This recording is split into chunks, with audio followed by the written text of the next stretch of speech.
ആകാശവാണി.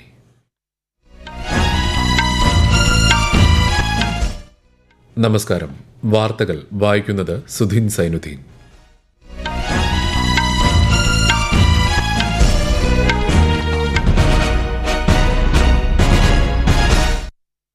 പ്രധാന വാർത്തകൾ. ഗയാനയുടെ പരമോന്നത ദേശീയ ബഹുമതി പ്രധാനമന്ത്രി നരേന്ദ്രമോദിക്ക് സമ്മാനിച്ചു. ദർശനപരമായ രാഷ്ട്രതന്ത്രത്തിനും ആഗോള സേവനങ്ങൾക്കുമുള്ള അംഗീകാരമായാണ് പുരസ്കാരം. സങ്കീർണമായ അന്താരാഷ്ട്ര പ്രശ്നങ്ങൾ പരിഹരിക്കുന്നതിൽ ഇന്ത്യ ഉചിതമായ നിലപാട് സ്വീകരിച്ചു വരുന്നതായി രാജ്യരക്ഷാമന്ത്രി രാജ്നാഥ് സിംഗ്. മന്ത്രി സജി ചെറിയാന്റെ ഭരണഘടനാ വിരുദ്ധ പരാമർശങ്ങളടങ്ങിയ പ്രസംഗത്തിൽ തുടരന്വേഷണത്തിന് ഉത്തരവിട്ട് ഹൈക്കോടതി. പാർലമെന്റ് സമ്മേളനത്തിന് മുന്നോടിയായി സംസ്ഥാനത്ത് നിന്നുള്ള എംപിമാരുടെ യോഗം തിരുവനന്തപുരത്ത് ചേർന്നു. രാജ്യത്തിന്റെ കംട്രോളർ ആൻഡ് ഓഡിറ്റർ ജനറലായി സഞ്ജയ് മൂർത്തി ചുമതലയേറ്റു.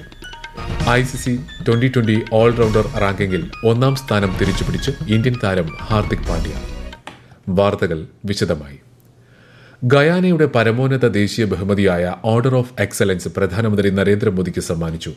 ദർശനപരമായ രാഷ്ട്രതന്ത്രം, ആഗോള വേദികളിൽ വികസ്വര രാജ്യങ്ങളുടെ അവകാശങ്ങൾക്കായി സ്വീകരിച്ച നിലപാട്, ആഗോള സമൂഹത്തിനായുള്ള അസാധാരണ സേവനം, ഇന്ത്യ ഗയാന ബന്ധം ശക്തിപ്പെടുത്തുന്നതിനുള്ള പ്രതിബദ്ധത എന്നിവ പരിഗണിച്ചാണ് പുരസ്കാരം. ഗയാനയിലെ സ്റ്റേറ്റ് ഹൌസിൽ നടന്ന ചടങ്ങിൽ Guyana president doctor Mohamed Irfaan അലിയാണ് പുരസ്കാരം സമ്മാനിച്ചത്.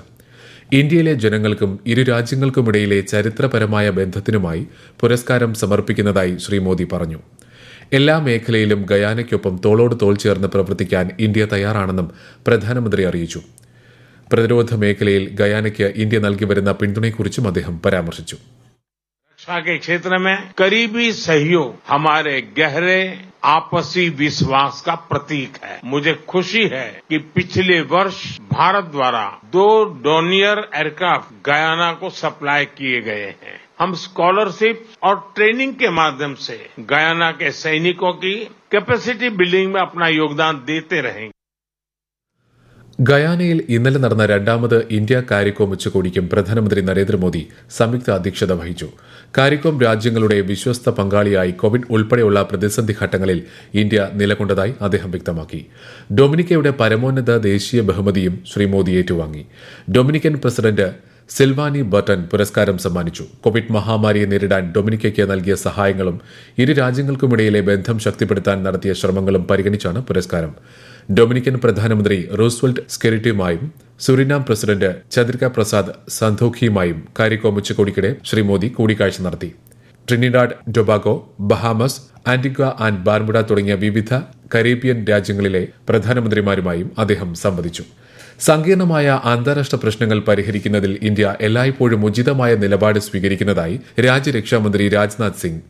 രാഷ്ട്രങ്ങൾ പരസ്പര കാഴ്ചപ്പാടുകളെ മാനിക്കുകയും ക്രിയാത്മകമായി ഇടപഴകുകയും ചെയ്യുമ്പോൾ മാത്രമേ ആഗോള പ്രശ്നങ്ങൾക്ക് സുസ്ഥിരമായ പരിഹാരങ്ങൾ കണ്ടെത്താനാകൂവെന്നും അദ്ദേഹം പറഞ്ഞു.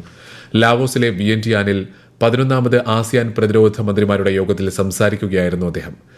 അന്താരാഷ്ട്ര വെല്ലുവിളികളോടുള്ള ഇന്ത്യയുടെ സമീപനത്തിൽ തുറന്ന ആശയവിനിമയത്തിനും സമാധാനപരമായ ചർച്ചകൾക്കുമുള്ള പ്രതിബദ്ധത പ്രകടമാണെന്നും ശ്രീ രാജ്നാഥ് സിംഗ് വ്യക്തമാക്കി.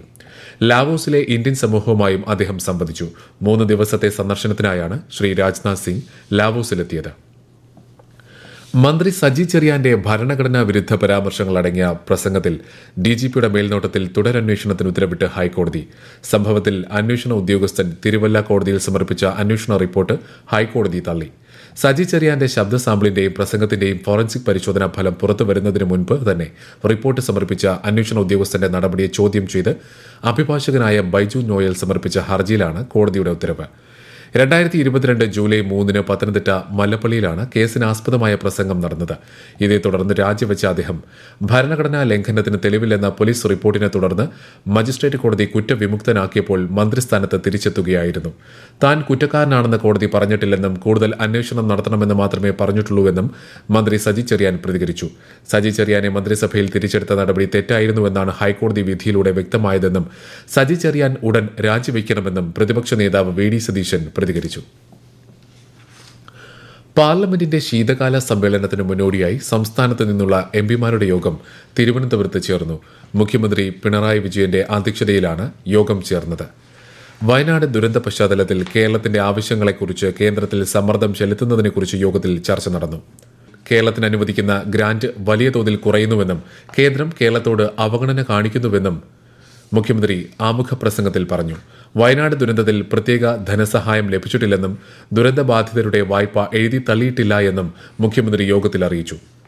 ശബരി റെയിൽ പദ്ധതി ഉൾപ്പെടെ യാഥാർത്ഥ്യം ആക്കേണ്ടതുണ്ടെന്നും ധനസഹായം നൽകാത്തതിലുള്ള പ്രതിഷേധം ഗൌരവപരമായി പാർലമെന്റിൽ അവതരിപ്പിക്കണമെന്നും അദ്ദേഹം എംപിമാരോട് ആവശ്യപ്പെട്ടു. കേരളത്തിൽ വയനാട് ലോക്സഭാ മണ്ഡലത്തിലും ചേലക്കര, പാലക്കാട് നിയമസഭാ മണ്ഡലങ്ങളിലും നടന്ന ഉപതെരഞ്ഞെടുപ്പിന്റെ വോട്ടെണ്ണൽ മറ്റന്നാൾ നടക്കും. ശനിയാഴ്ച രാവിലെ 8-ന് വോട്ടെണ്ണൽ ആരംഭിക്കും. ഇലക്ട്രോണിക് വോട്ടിംഗ് യന്ത്രത്തിൽ നിന്ന് വോട്ടുകൾ എണ്ണിത്തുടങ്ങി മിനിറ്റുകൾക്കുള്ളിൽ ആദ്യ ഫലസൂചന പുറത്തുവരും. വയനാട്ടിലും ചേലക്കരയിലും ഈ മാസം 13-നായിരുന്നു വോട്ടെടുപ്പ്. കൽപ്പാത്തി രഥോത്സവത്തിന്റെ പശ്ചാത്തലത്തിൽ മാറ്റിവെച്ച പാലക്കാട് ഉപതെരഞ്ഞെടുപ്പിന്റെ വോട്ടെടുപ്പ് ഇന്നലെയാണ് നടന്നത്. വയനാട്ടും പാലക്കാടും UDF-ന്റെയും ചേലക്കര LDF-ന്റെയും സിറ്റിംഗ് സീറ്റാണ്. മഹാരാഷ്ട്ര, ഝാർഖണ്ഡ് നിയമസഭാ മണ്ഡലങ്ങളിലെയും ഉപതെരഞ്ഞെടുപ്പ് നടന്ന മറ്റ് ഇടങ്ങളിലെയും ഫലവും മറ്റന്നാൾ പുറത്തുവരും. സിഖ് വിഘടനവാദി നേതാവ് ഹർദീപ് സിംഗ് നിജാറിന്റെ കൊലപാതകം സംബന്ധിച്ച് പ്രധാനമന്ത്രി നരേന്ദ്രമോദിക്ക് അറിവുണ്ടായിരുന്നെന്ന കനേഡിയൻ മാധ്യമ റിപ്പോർട്ടുകൾ ഇന്ത്യ തള്ളി. ഇത്തരം അസംബന്ധമായ പരാമർശങ്ങളെ അർഹിക്കുന്ന അവഗണനയോടെ തള്ളുന്നതായി വിദേശകാര്യ വക്താവ് രൺധീർ ജയ്സ്വാൾ പ്രതികരിച്ചു. മോശമായിരിക്കുന്ന ബന്ധത്തിൽ കൂടുതൽ ആഘാതങ്ങൾ ഉണ്ടാക്കുകയാണ് ഇത്തരം പ്രസ്താവനകൾ ചെയ്യുന്നതെന്നും അദ്ദേഹം വിമർശിച്ചു. ഈ വാർത്തകൾ ആകാശവാണിയിൽ നിന്ന്.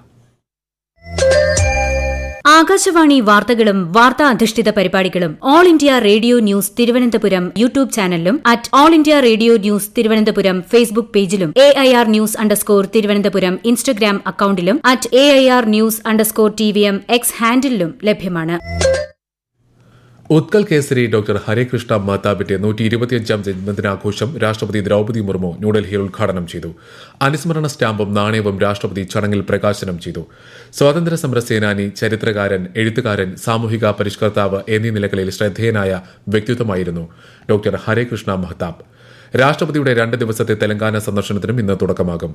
ഹൈദരാബാദിൽ നടക്കുന്ന കോടി ദീപോത്സവത്തിൽ രാഷ്ട്രപതി പങ്കെടുക്കും. നാളെ ലോക്മന്ഥൻ 2024 ഉദ്ഘാടന സമ്മേളനത്തിലും ശ്രീമതി മുർമു പങ്കെടുക്കുന്നുണ്ട്. 55ാമത് ഇന്ത്യ രാജ്യാന്തര ചലച്ചിത്രമേള ഗോവയിൽ പുരോഗമിക്കുന്നു. ശ്യാമപ്രസാദ് മുഖർജി സ്റ്റേഡിയത്തിൽ ഇന്നലെ വൈകുന്നേരം നടന്ന വർണ്ണാഭമായ ചടങ്ങോടെയാണ് ചലച്ചിത്രമേളയ്ക്ക് തുടക്കമായത്. ഇന്ത്യൻ സിനിമാ രംഗത്ത് നിർണായക സ്ഥാനമാണ് IFFIക്ക് ഉള്ളതെന്ന് കേന്ദ്ര വാർത്താവിതരണ പ്രക്ഷേപണ മന്ത്രി അശ്വിനി വൈഷ്ണവ് പറഞ്ഞു. യുവ പ്രതിഭകളെ വാർത്തെടുക്കാൻ ചലച്ചിത്രമേള സഹായിക്കുമെന്ന പ്രതീക്ഷയും അദ്ദേഹം പങ്കുവച്ചു. IFFI has become a very important milestone in the development of film industry in India. We have a very vibrant creators economy where people are coming up with very innovative content showcasing some of the rich heritage of India, the cuisines of India, the culture of India. Some of the gems of Indian language and literature are being presented by the content creators in very interesting ways. നൂറുകണക്കിന് യുവ പ്രതിഭകൾക്ക് ചലച്ചിത്ര മേഖലയിലെ പ്രമുഖരുമായി സംവദിക്കാനുള്ള അവസരം IFFI ഒരുക്കുന്നതായി കേന്ദ്ര സഹമന്ത്രി L Murugan പറഞ്ഞു. വിവിധ രാജ്യങ്ങളിൽ നിന്നുള്ള 40ഓളം ചിത്രങ്ങളാണ് മേളയിൽ ഇന്ന് പ്രദർശിപ്പിക്കുന്നത്. രാജ്യത്തിന്റെ കംട്രോളർ ആൻഡ് ഓഡിറ്റർ ജനറലായി K. സഞ്ജയ് മൂർത്തി ഇന്ന് ന്യൂഡൽഹിയിൽ സത്യപ്രതിജ്ഞ ചെയ്തു.